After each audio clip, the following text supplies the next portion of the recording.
Federal government says there is no plan at the moment to remove fuel subsidy. All Progressives Congress clears Ahmed Lawan and others to consult with PDP colleagues. In international news, world's largest plane makes maiden flight over California. And in sport, Golden Eaglets defeats Tanzania at AFCON Under-17 opening match.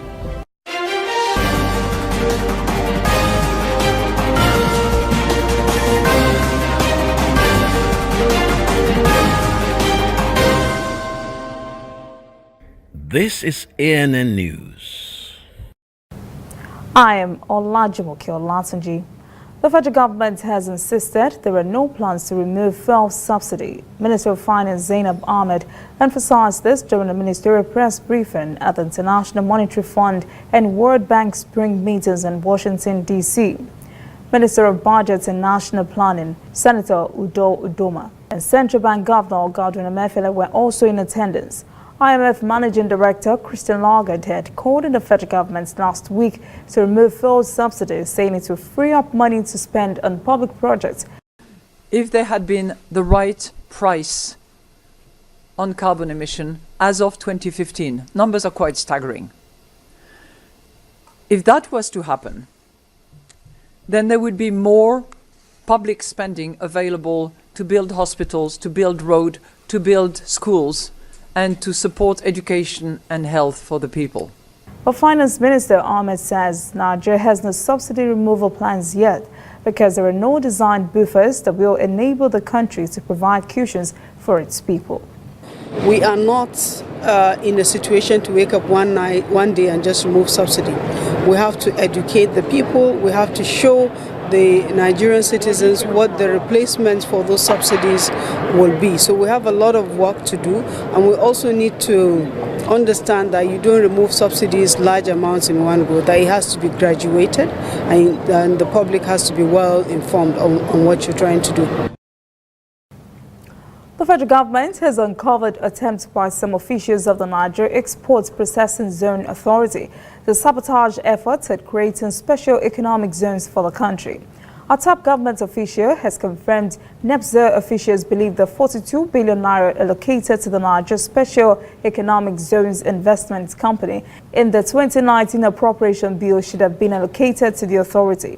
The Senate Committee on Trade and Investment had rejected the 2019 budgetary proposal of the Ministry of Industry, Trade and Investment in April the 1st for allegedly voting 42 billion naira for a private company.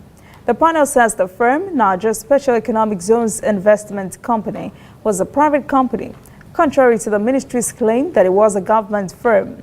The panel says the position of President Muhammadu Buhari and Vice President Professor Yemi Osinbajo was the NEPZA officials had disobeyed presidential directives and initiatives.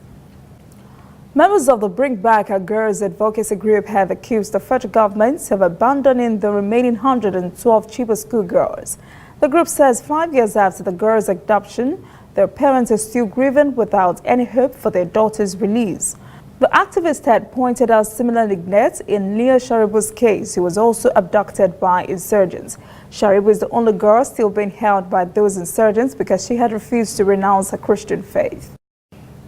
Socio-Economic Rights and Accountability Project SARAP has sent Freedom of Information requests to President Muhammadu Buhari and the 36 state governors in Nigeria, requesting information and specific details of how they spent public funds appropriated to them as security votes between 2011 and 2019.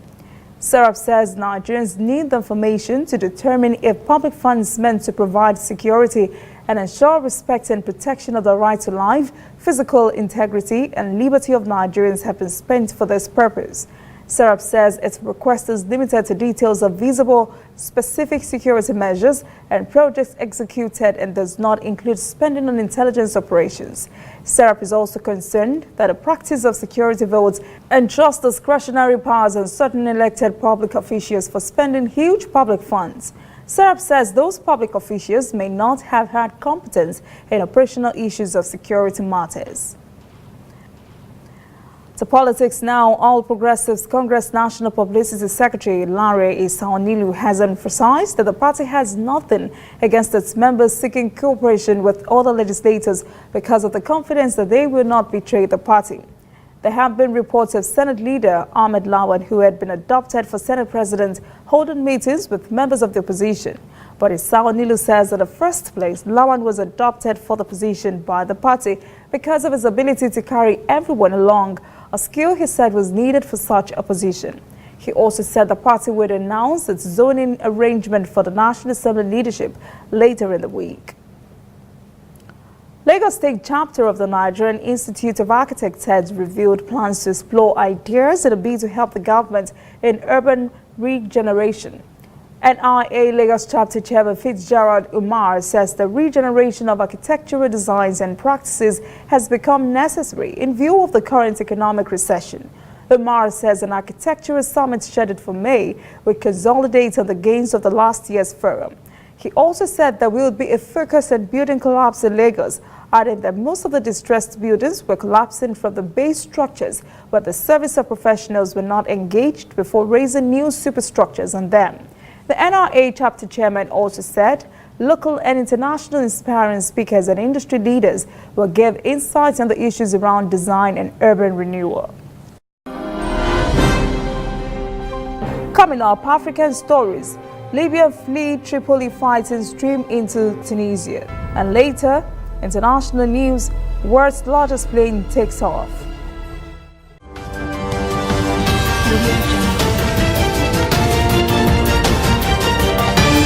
You are watching ANN. This used to be me.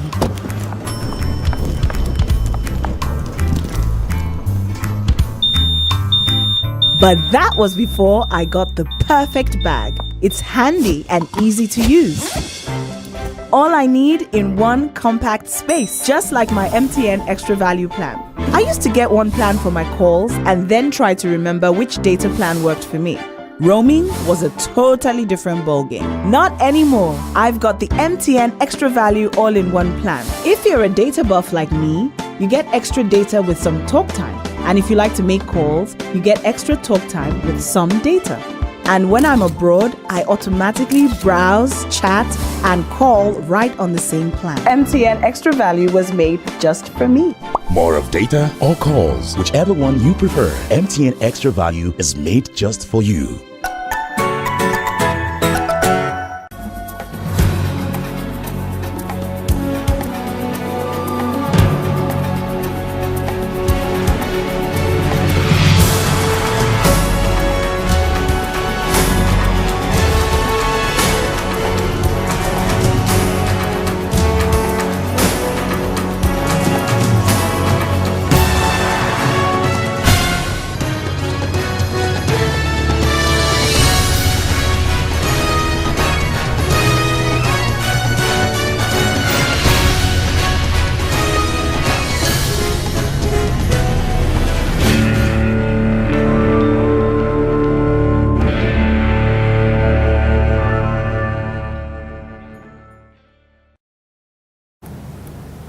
Welcome back. This is ANN News. Now to African stories. The two rival Libyan governments have continued their offensive around Tripoli. Forces loyal to Eastern Commander Field Marshal Khalifa Haftar are engaging the Libyan National Army in an effort to take Tripoli and dislodge the internationally recognized government. Thousands of residents have fled Tripoli's suburbs to seek safety in neighboring Tunisia. And that is where we find our reporter. The escalation of the armed conflict in Libya has caused an unusual activity on the border with Tunisia. Libyans describe the situation as alarming near Tripoli. We stopped working and fled with our families because the situation is very dangerous. The center of Tripoli is still stable, but clashes erupted in its surroundings. Tunisian authorities have reinforced control and Ras Ejdir border crossing. Hundreds of National Guards, soldiers and customs agents were deployed. Border search for cars takes hours. We left our car on the Libyan side of the border because hundreds of families were stranded. We walked for 3 miles to enter Tunisia. Libyans expressed dismay at the situation in their country. Many believe Libya could plunge again into civil war if a political agreement is not reached between rival groups. We hope that stakeholders will agree on a political settlement. Otherwise, we will stay in Tunisia because the worst is yet to come in Libya. In 2011, Tunisia struggled to cope with over 1 million refugees who fled the violence in Libya, including tens of thousands of foreign workers who streamed across the Tunisian border.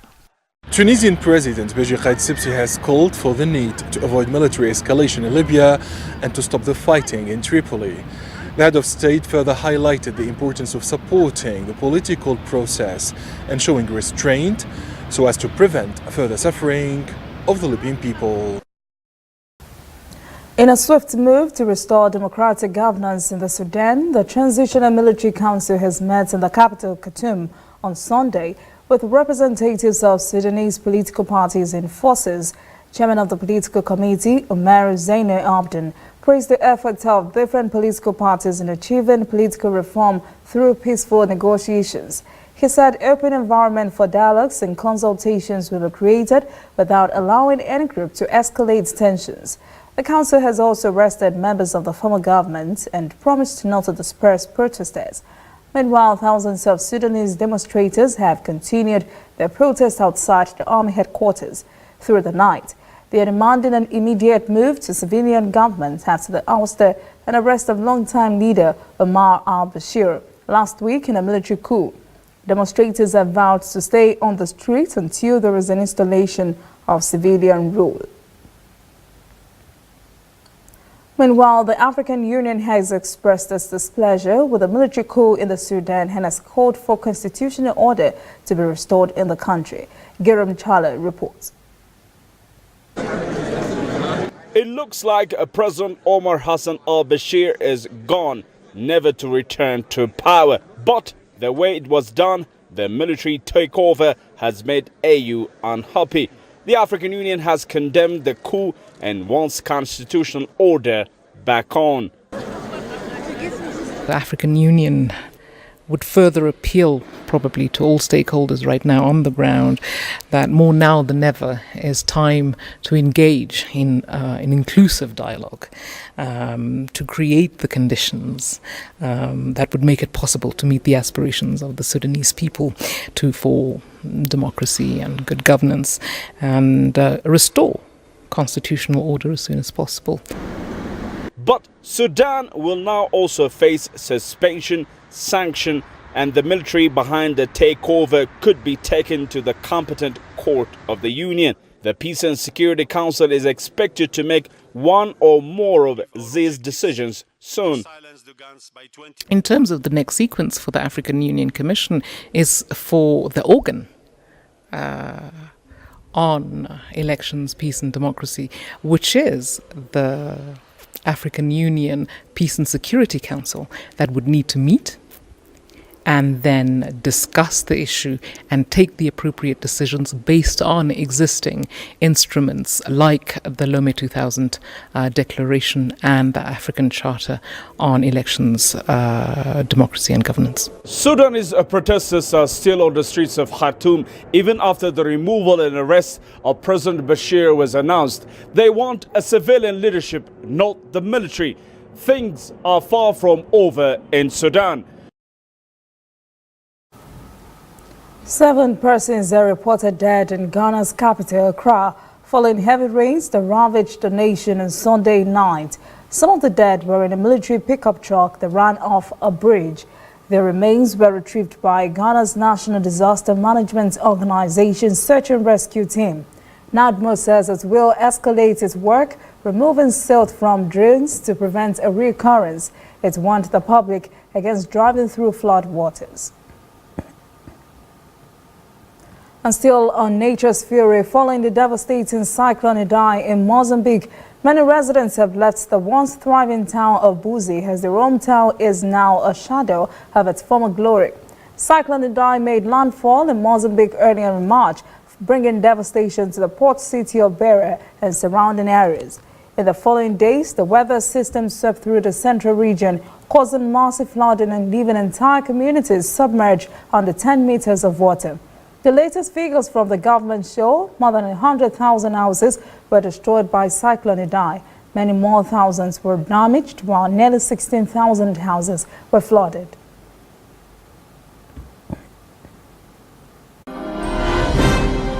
When we return, international news, world's largest plane makes maiden flight over California. And later, sports, Golden Eaglets defeats Tanzania in AFCON Under-17.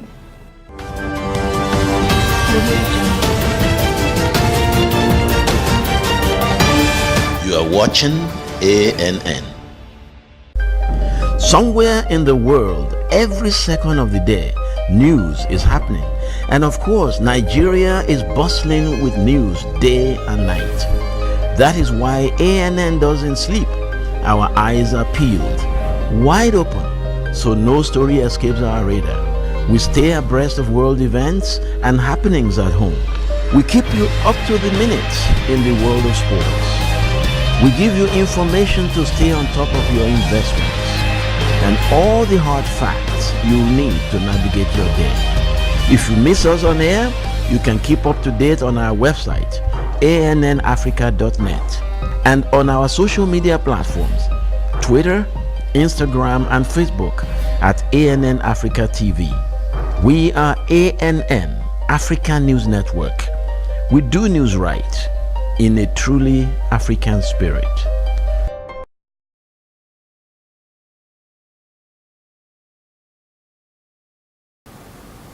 Welcome back. This is ANN News. Now to world event. Iran state media are reporting on Monday the Supreme Leader Ayatollah Ali Khamenei has approved to join up to $2 billion from the country's sovereign wealth fund for relief and reconstruction after devastating floods. Interior Minister Abdulrazak Rahmani Fazli said on Sunday weeks of heavy rain across the country has caused an estimated $2.5 billion in damage to roads, bridges, homes and farmland. At least 76 persons have been killed and more than 220,000 forced into emergency shelters in what has become Iran's worst floods in 70 years. In a letter to President Hassan Rouhani, read out on Monday on state television, Ayatollah Ali Khamenei said using the National Development Fund is authorized if no other sources are available. But he urged the government to explore other budgetary measures to fund the relief effort before tapping the sovereign fund. International Federation of Red Cross and Red Crescent Societies said on Monday in Geneva an estimated 2 million persons needed humanitarian assistance as a result of the floods. It has launched an international emergency appeal seeking $5 million for humanitarian work in the country. The Sovereign Wealth Fund Institute, which tracks the industry, says Iran's Sovereign Wealth Fund is worth about $92 billion. U.S. Secretary of State Mike Pompeo has said on Sunday the United States will use all economic and political tools at its disposal to hold Venezuela's President Nicolas Maduro accountable for his country's crisis. He also warned Cuba and Russia that we will pay a price for supporting Maduro. Pompeo made the comments in the Colombia border city of Cucuta, a final stop on a 3-day trip to Chile, Paraguay, and Peru. There are fast-growing countries. These are fast-growing countries in a region where Washington concerns are focused on the Venezuelan crisis and China's growing presence. Maduro blames U.S. sanctions for the country's economic woes and dismisses opposition leader Juan Guaido, who has invoked the constitution in January to assume an interim presidency. He argued the socialist leader's 2018 re-election was illegitimate. More than 3 million Venezuelans have fled hyperinflation, food and medicine shortages and political crisis.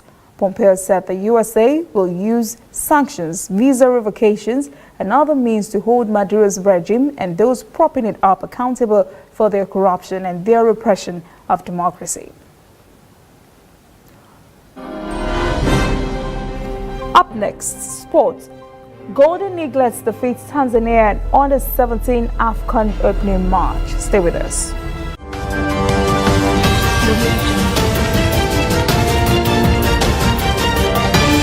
You are watching ANN.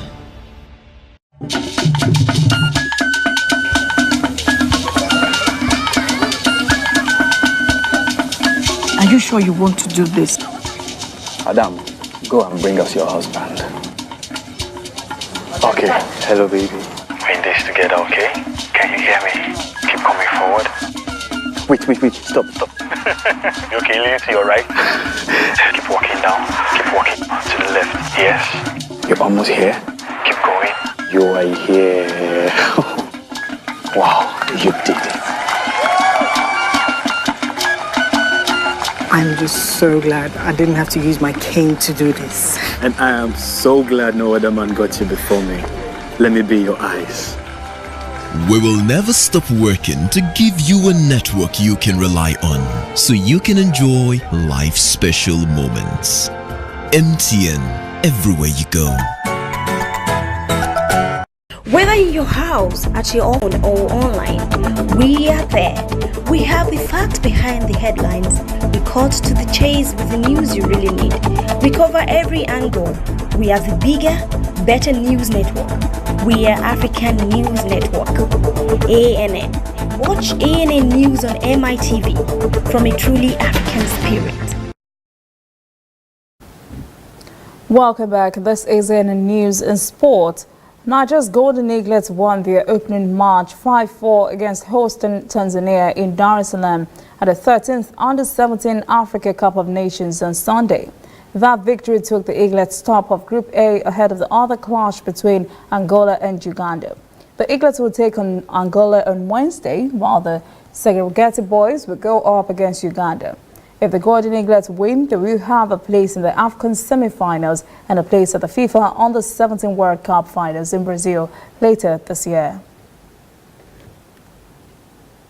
Tiger Woods completed an epic comeback from career-threatening injury and scandal by winning the 83rd Masters on Sunday, capturing his 15th major title to end an 11-year major drought.